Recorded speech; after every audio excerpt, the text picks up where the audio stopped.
gërëm leen ci seen taxawaay ak seen mobilisation ci lii nga xam ne tey moo ñu fi dajale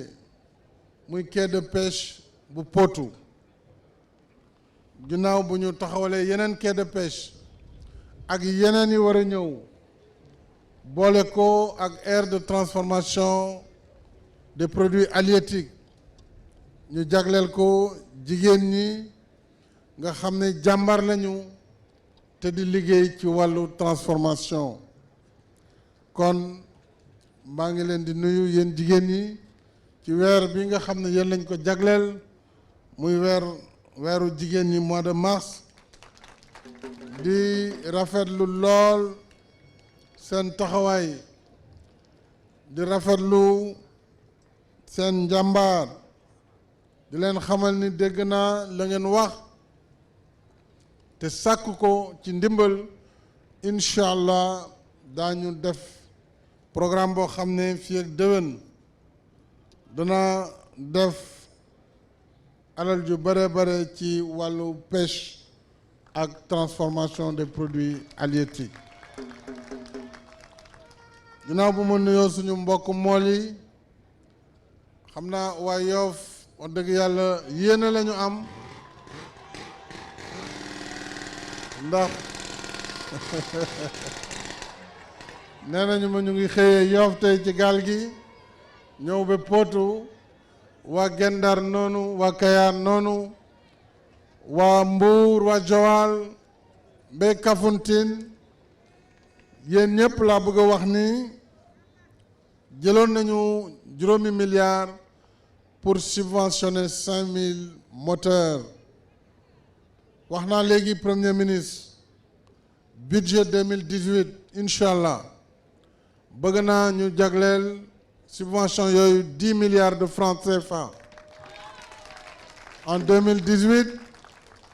ak 5 milliards en 2019 pour couvrir les 20 000 pirogues du Sénégal afin que pirogue bu ne mën a am subvention ci moteur am dinañu aussi mottali liggéey avec société bi yor wàllu gaal yu bees yi nga xam ne c'est en fibre de verre pour yokk sécurité ak condition yi ngeen di liggéeyee ba nga xam ni ces pirogues de verre daañ ko mun liggéey ci Sénégal mën leen jàppale aussi si ngeen jot ko ci anam yu gën a yomb daañu liggéey aussi pour que camion frigorifique yi ngeen mën si jot déjà am na yu war a ñëw lim bu njëkk li ñu def ak coopération indienne waaye gouvernement bi dina liggéey premier ministre ak ministre de la pêche pour que association yi ñu ko Samba Gueye waxee ñu jàppale leen si ngeen acquérir des camions jàpp naa ne am na ñaari opérateurs yu fi nekk waa CCBM ak waa Camas je crois ñu ngi liggéey dinañu mën a xool nañ leen di yombalalee accès aux camions frigorifiques jigéen ñi tam ci wàllu transformation dañu def ligne de crédit boo xam ni en relation avec le FONGIP danañ leen jox foo leen di lebee xaalis bu gën a takku te it mu nekk ci anam yu yomb ngir ngeen mën a continuer seen liggéey transformation wax ngeen waxu yoon bi jóge Potou ñëw ba ci tefes gi loolu aussi daañ ko def bu ci yàllaandee fii ak déwén au plus tard pour que quai de pêche bi ak tefes gi ñu mën koo relier ak tali bi ngir yombal seen liggéey de façon générale jàpp naa ne réew mi suñu bëggee mu dem kanam faaw ñu gën a yaatal séddale bi en tant que président de la République nag ki nga xam ne mooy définir politique réew mi li ma jiital ginnaaw bu ñu waree liggéey ndax liggéey mooy lii tax ñu am alal ji ñu joxewaat mooy ñu fexe ba secteur yëpp gis seen bopp ci ni nga xam ne noonu lay réew mi doxee looloo waral li ñu def ci mbéy mi ñu def ko ci mbéy mi li ñu def ci càmm gi ñu def ko ci wàllu élevage mais aussi pêche ñu jox ko akam ak mboolem secteur yu mel nu secteur de l'artisanat, secteur de l'aquaculture, les femmes, les jeunes, bref loolu mooy li nga xam ne moo nar a feeñ ci budget yi ñu fas yéene jëm ginnaaw bu ñu defee lu bare ci infrastructure yi. Donc war nañ ñëwaat ci askan wi jàppalewaat askan wi ci taxawaayam ak ci nu muy mën a liggéeyee kon loolu mën ngeen jàpp ne bu ci yàlla àndee daañu ci taxaw bu baax a baax waaye duma sore te gërëmuma ki nga xam ne moom laa leen dënk muy ministre bi yor wàllu napp gi ak koom-koomu géej gi. li tax nag ma koy wax daf ko def su ko defuloon du ma taxaw fii di ko wax waaye bu fekkee ne ministre ab jëwriñ la boo xam ni sawar na ci liñ koy dënk def na fulla ci liñ koy dënk def ci fayda bëggal kilifaam ndam te loolu ci xol lay nekk da nga def ni Omar Gueye di def ànd nag ak ay acteurs yi nga xam ne ñoom lañ ko booleel te muy acteurs yu am fulla am fayda muy mool yi muy mareyeurs yi muy femme transformatrice muy secteur de la pêche et de l'aquaculture. Aquaculture nag faaw ñu koy wax di ko bàyyi xel ndax Adja Fatou Sarr nee na ana yaboy bi Adja yaboy bi da xanaa mu ngi ci biir géej gi waaye nag yaboy bi fi mu daan nekk ci kaw dafa nekkatul ndax changement climatique donc dañuy dugg ci biir loolu dafa laaj adaptation dafa laaj ñu équiper waat pêcheurs yi organiser waat leen jox leen ay moyens plus accrus ñoom it ñu mën a am ay chalutiers mën a am ay filets yoo xam ne dana leen permettre ñu dem fekk jën yooyu fu ñu nekk kon vraiment liggéeyam rafetlu naa ko ndax toogul wax ngeen ko toogul guddi toogul bëccëg ab ministre nag loolu lañ koy doyee mooy nga dox ci soxla askan wi tey nag aye na moo tax ma insister ci moom waaye am na ay ministre tam yuy góorgóorlu yuy ñafe di liggéey bu ma ñëwee ba fii dinaa boole ci ñooñu suñu rakk suñu ministre Moustapha Diop bi nga xam ne moom it fànn yi ma ko dënk ci wàllu jigéen ñi mu ngi ci góorgóorlu lu am solo may gërëm ñi nga xam ni ñoo ànd ak Omar Gueye di liggéey bëgg naa ci ràññee madame la secrétaire générale Ndeye Tické Ndiaye Diop bi nga xam ne moom it gis nañu liggéeyam ak mbooleem directeur Sénégal fuñ ko xamee wala boog lu ñu ko xamee lu muy dundee lu gën a bëri mooy ceebu jën waxuñ ceeb rek de ceebu jën la ñu wax kon jën dafa bokk ci liy alimenter liy mandarga alimentation sénégalaise kon nag secteur boobu war nañ ko jàpp bu baax a baax waaye dinañ organiser secteur bi ndax bu ñu ko defulee am na nu ñuy liggéeyee dana yàq avenir u napp gi looloo tax ñu ne il faut ñu am cadre juridique boo xam ni mooy définir ci yan anam la napp gi doxee loolu moo waral ñu war a xeex li ñuy wax la pêche illégale non déclarée moo waraloon ñu jël ay normes ci filet yi parce que loolu buñ koy def yéen a tax ndax dañu bëgg li ngeen di def ngeen koy def ci ay génération kon nag ànd leen ak gouvernement bi liggéey ci anam yooyu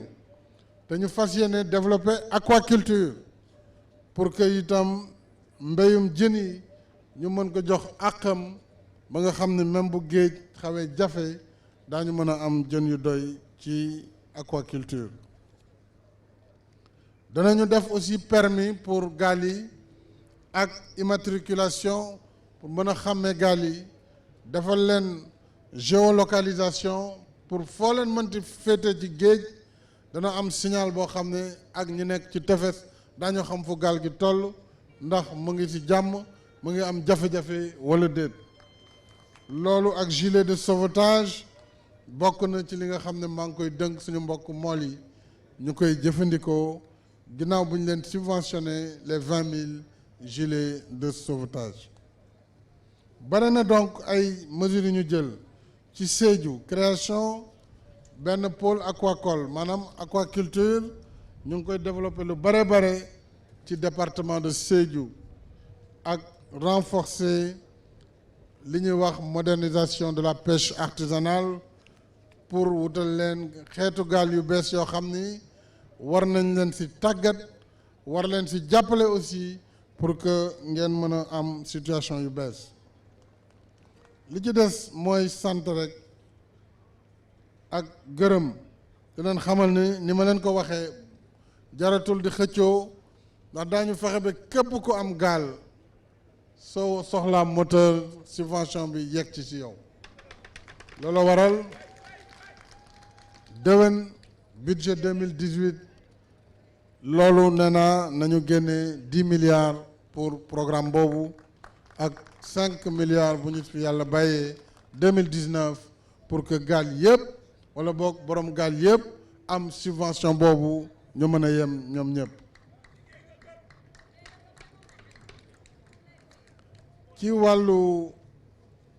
programme yi ñu leen defal mooy quai yi xam ngeen ni bu Yoff recevoir nañ ko bu yàggul bu Ngapparu Pointe Sarène yooyu yëpp inauguré nañ ko ba pare ñu ngi waajal bu Soumbédioune bu Goudomp ak bu Bargny yi nga xam ne ñu ngi koy liggéey jamono ji. loolu mooy juróom-ñaari quai de pêche ci ñaari at loolu la gouvernement bi def te boolewu ci coow lu bare. ci wàllu aire de transformation yi là aussi jigéenu Bargny ñoo njëkk a jot seen bos ñu teg ci waa Fass Boye barke démb waa Goxu Mbaaj yooyu inauguré nañ ko ba pare mu des aire de transformation bu Ndeppe ci Tëngéej ak Pencum Sénégal ci Thiaroye ak Mbao ak Kafountine yooyu ñoo nekk en chantier. waaye Kayar nag ñu ngi leen di waajal boo xam ne moom su paree boobu waa Mbao gisuma leen Mbao boobu moom bu paree dana nekk bu am solo ndax ni Kayar toll ci pêche bi. réalisation de complexe frigorifique loolu aussi dañ koy def pour améliorer conditions conservation maanaam li ñuy napp bu génnee ñu mën ko téye lu yàgg. loolu ñu ngi ci liggéey bu baax a baax ak subvention bi ñu waxoon ci gaal yi wala boog ci moteur yi en attendant ñu am taxawaayu gaal yu bees yu ñuy tabax fii ci Sénégal. li ma bëggoon yokk rek fi may jeexalee mooy di leen sant te di leen xamal ni il faut que aussi gilet de sauvetage yi ñu koy jëfandikoo ndax dafa war a bokk ci li mool bi yor buy dem géej. kooku maa ngi leen koy ñaan ngeen koy respecter tout comme géolocalisation yi nga xam ne war nañ ko def ci gaal yëpp. gilet itam wàññi nañ ko ba léegi juróomi téeméer lañ koy joxe daañu continuer liggéey boobu di leen wax rek ni dinañ def aussi ay ligne de financement ligne de crédit yu am solo 2 milliards pour les femmes yi nga xam ne ñooy def transformation ak 2 milliards yoo xam ni daañu ko def